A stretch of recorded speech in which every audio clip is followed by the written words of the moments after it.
Everybody, welcome back to Leosophy. Got three more questions. Let's see what we got. I saw in a pre-vid you like tea. What's the difference between kombucha and tea? Ah, okay, fun question. Well, tea is just Camellia sinensis leaves steeped in hot water. And you can add things to it. People add mint, people add sugar, people add honey, people add lemon, people even add rum. But it's tea, that's all it is. Whereas kombucha is tea, but it's been sweetened and then fermented. So bacteria consume the sugars, and then they create byproducts that are considered to be healthy for people. And a lot of fermented foods are healthy for people. Um, that being said, I think it's a little bit overpraised in certain contexts. But it has acetic acid, like vinegar, and gluconic acid. That's kind of the more unique thing.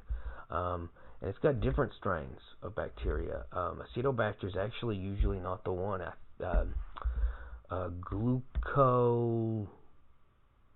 Gluconoacetobacter, something like that. And then like the species name is actually kombucha, because that's where it's found. And then Zygosaccharomyces kombuchensis, something like that. It's been a while, and which actually it always makes me think of Saccharomyces cerevisiae, which is the yeast that we normally associate with fermentation, like beer and even breads, things like that. But yeah, that's the difference. It's fermented. It's got critters in it. So that's really the difference. Let's see. Next question. Boom, boom, boom, boom. Opening the file. I heard your podcast. Awesome. 13th floor. Check it out, everybody. Why are you called James on there? Yeah, I have gone by my middle name, like many men are called by their middle name, for a long time, over a decade. But my circle of friends, some of them go back further than that, and Alex and CC on the podcast go back further than that, and so they call me by my given name rather than my middle name, and that's hence the confusion. I actually tried to go by Leo on there, and they just kept forgetting to. So I wonder if Sting went through the same problem, or anybody who's had a name change at a certain point. But yeah, I've actually tried to go by my middle name for a variety of reasons since childhood. It was just only in adulthood that I was actually able to. Let's see. What authors do you recommend? Good one. Okay. Let's break it into two categories, nonfiction and fiction. I'm a little bit more mainstream. I'm a nonfiction normie. So let's go with two pretty well-known names for nonfiction. The first is really obvious.